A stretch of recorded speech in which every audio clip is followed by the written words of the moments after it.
Dip आने की probability है। डिप आएगा तो उसमें इन्वेस्टमेंट भी कीजिएगा, ये आपने दूसरा पॉइंट बताया।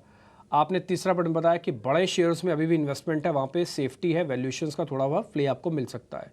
ठीक, आप ये कह रहे हैं कि थोड़ा बहुत रीस्ट्रक्चरिंग भी कर लो अपने पोर्टफोलियो को, जहाँ पर आपको एबनॉर्मल प्रॉफिट्स हैं तो कुछ प्रॉफिट ज़रूर बुक करो।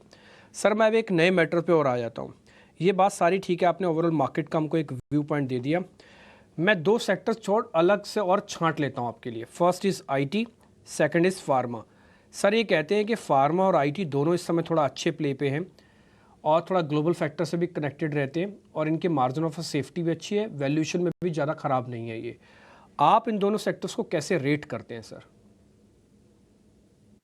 तो अगर आईटी सेक्टर की अगर बात करते हैं तो IT sector again last year under perform किया था बिकॉज वहाँ पे ग्रोथ स्लो डाउन हुई थी। यूएस में जो मंदी की बात चल रही थी उसके कारण आईटी कंपनीज की जो ऑर्डर्स एग्जीक्यूशन थी वो काफी कम हो गई थी। ग्रोथ ऑलमोस्ट 4-5% के आसपास आ गई थी बड़ी कंपनीज की। अभी यहाँ से अगर देखा जाए तो ये सेक्टर में जो जो डाउनग्रेड हुए थे, राइट, अर्निंग्स जो नीचे डाउनग्रेड हो गए थे, वो अभी काफी हद तक अभी थम गए हैं। यहाँ से आउटलुक धीरे धीरे इम्प्रूव होते हुए हमें दिख रहा है।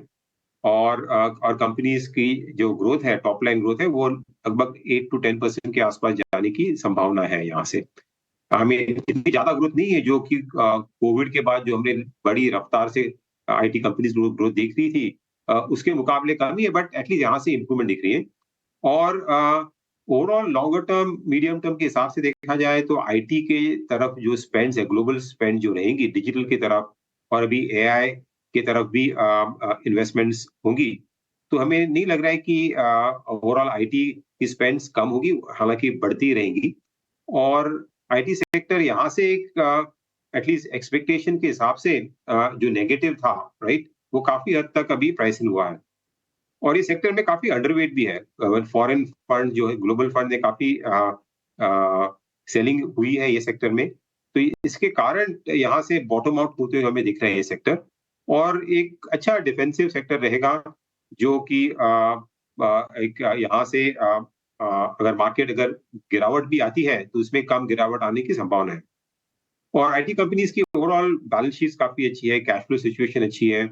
कुछ कुछ कंपनीज में डिविडेंड यील्ड भी ठीक-ठाक है। तो मेरे हिसाब से ये सेक्टर हालाँकि ज़्यादा तेज़ ग्रोथ नहीं होगी यहाँ पे, बट रीज़नेबल परफ़ॉर्म यहाँ से कर सकता है।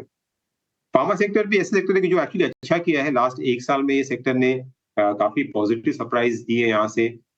डोमेस्टिक फार्मा कंपनीज ने भी काफ़ी अच्छे नतीजे दिए हैं। बट ज़्यादा सरप्राइज़ फार्मा सेक्टर में आई हैं जो एक्सपोर्ट कंपनीज़ हैं, जो फार्मा एक्सपोर्टर्स है यूएस में, जेनेरिक्स मार्केट में। वहाँ पे हमें मार्जिन सरप्राइज़ दिखी है लास्ट 1-2 क्वार्टर से। और उसका कारण ये है कि यूएस में जो प्राइसिंग प्रेशर था, राइट? वहाँ पे लगभग हर साल 10-15% से प्राइस की गिरावट होती थी। वो अभी थम के अराउंड 4-5% के आसपास आ गई है। इसके कारण यूएस एक्सपोर्ट्स में जो कंपनीज़ के हैं, वहाँ पे भी नतीजे अपने हमें अच्छे दिखाई दे रहे हैं। तो ओवरऑल ये सेक्टर एक स्टेडी सेक्टर दिख रहा है जहाँ पे एक डिफेंसिव प्ले है। वैल्यूएशंस थोड़े महँगे हैं compared to historical levels, but earnings growth भी काफ़ी अच्छी दिख रही है। इनफैक्ट ये सेक्टर एक है जहाँ पे earnings growth actually earnings upgrade हुए हैं ये साल के लिए।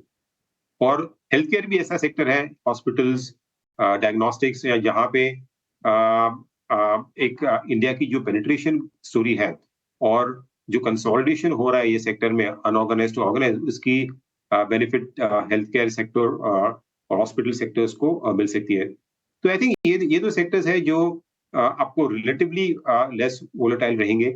और मार्केट की अगर गिरावट आती है तो आपको वहाँ पे अच्छी तरह से प्रोटेक्शन दे सकते हैं।